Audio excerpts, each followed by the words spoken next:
aquicosis. Hoy es 19 de marzo, día de San José. Felicitaciones a todos los Joseses y Josesas. Y Josefas. Y Josefas. Nuestra invitada de hoy, Richelle Briceño. Ella es abogada, educadora, activista política, activista social. Y la tenemos hoy con nosotros para tratar diversos temas de índole nacional y también internacional, porque hay como una especie de convulsión con todo lo que está pasando.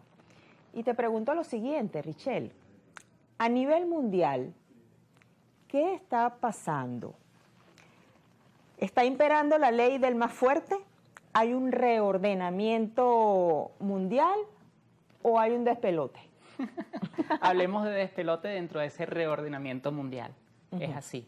Fíjate, tú ahorita recordabas al santo, ¿no? A San José. Bueno, San José es el patrono de la justicia social, es el patrono de los inmigrantes y es el patrono de las familias en dificultades, digamos, personales. Ah, eso no lo sabía. Sí, ese es el patrono de esas y otras más. Y el artesano, y bueno, fíjate que carpintero. ahorita el tema mundial está dentro de esos, se está relacionando con el tema de la inmigración, con el tema de poblaciones en situación de vulnerabilidad, como por ejemplo la población LGBTI y las mujeres. Y tú dices, bueno, ¿qué está pasando en el mundo que parece que vamos en retroceso?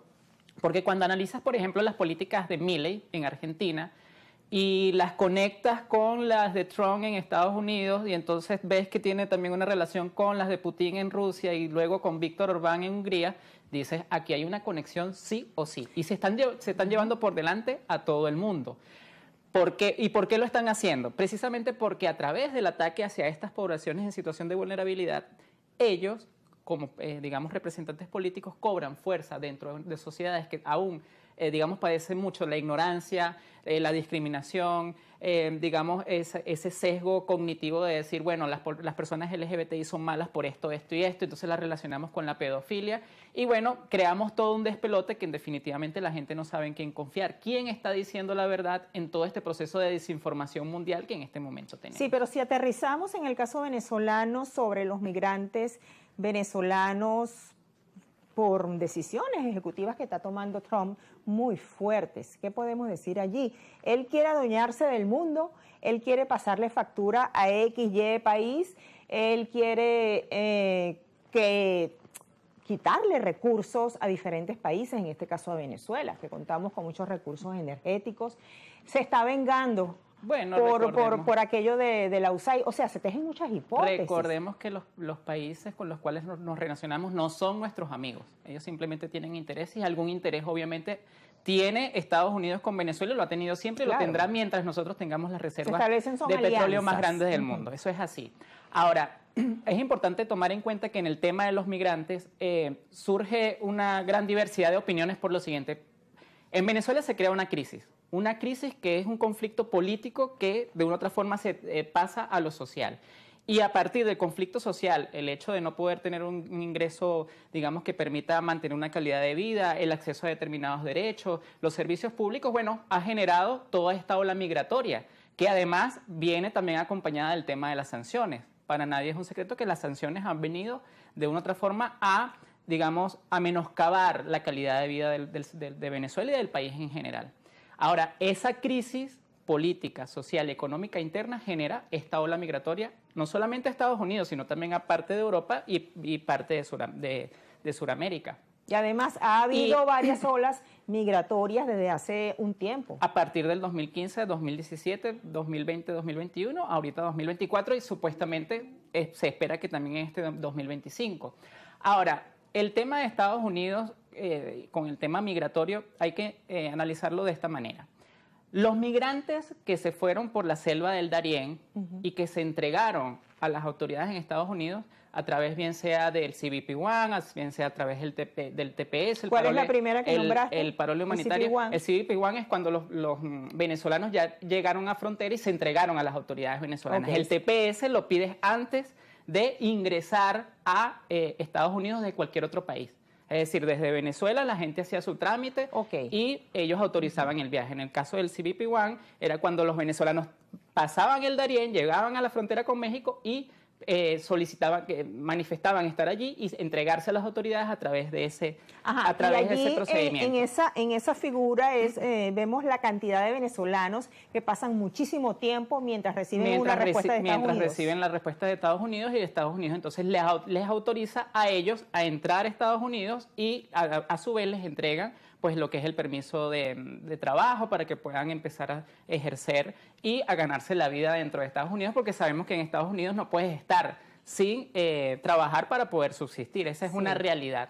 Eso es distinto al tema de los refugiados, eso es distinto al tema del asilo político. Son, digamos, estatus migratorios distintos. No son lo mismo. Claro, pero ahora, ¿cuáles son los venezolanos en Estados Unidos que corren el riesgo de ser deportados? Obviamente los que entraron por CBP-1 y los que entraron por parol humanitario, que hoy día cuentan con un TPS. Hace unos meses atrás, la administración de Trump derogó aquella orden ejecutiva de Biden de renovación por 18 meses más del TPS. ¿Eso a quién afecta? A todos los venezolanos. Se dice que aproximadamente 600.000 venezolanos están, digamos, en este estatus migratorio del CBP-1 y del TPS, y no saben qué hacer, porque ahorita en abril se vence el primer grupo, que fue el que entró en el 2023, si mal no recuerdo.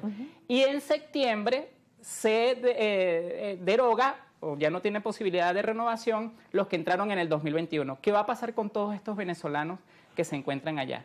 Y además es importante entender que en este momento los venezolanos en Estados Unidos corren un gran riesgo por solamente permanecer allí y tener algún tatuaje en sus cuerpos, color de piel oscuro. Es porque por allí es que se están agarrando para determinar quién es y quién no es Tren de Aragua.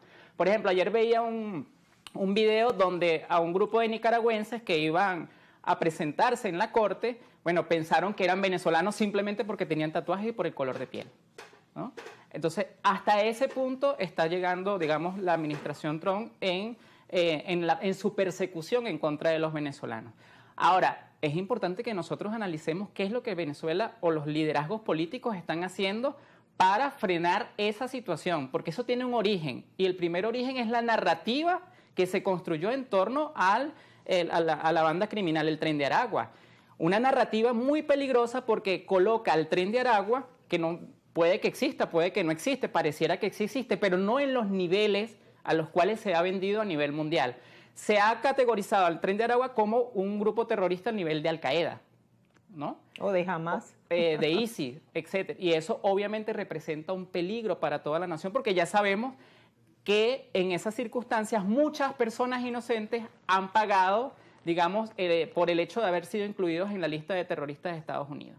Ahora, esa narrativa tiene que ser deconstruida, tiene que ser desmontada para que purifiquemos y aclaremos que no todo venezolano que está en Estados Unidos de manera ilegal es un miembro del Tren de Aragua. Que no todo venezolano que está en Estados Unidos de manera ilegal y que es de color de piel oscura y que tiene tatuajes es miembro del Tren de Aragua. Porque entonces vemos las consecuencias ahorita con el tema de los migrantes, ¿no? que han sido trasladados y la cantidad a El de Salvador. testimonios tan feos que estamos viendo por las redes. Pero lo siguiente, nombraste también lo del parole humanitario. A diferencia del TPS... No, entras con parole humanitario cuando estás una vez en Estados Unidos, solicitas el TPS, que es el permiso de permanencia. Es como el paso previo. Exactamente, y eso lo solicitas desde cualquier país.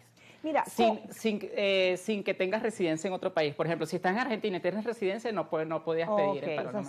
Pero todas esas órdenes ejecutivas ya fueron suspendidas. Ningún venezolano puede optar hoy día al CBP-1, al TPS, al parole humanitario, porque tenemos básicamente restringida la entrada a Estados Unidos. Y por allí se estaba diciendo que incluso iban a vetar la entrada de cualquier venezolano a Estados Unidos. Esas son las grandes consecuencias de las narrativas construidas. Pero, ¿cómo deconstruir esa narrativa? Por ejemplo, sale un comunicado escrito por María Corina Machado y Edmundo González, quienes apoyan las medidas que está haciendo Trump contra Venezuela. Esto lo respondemos, ¿sí?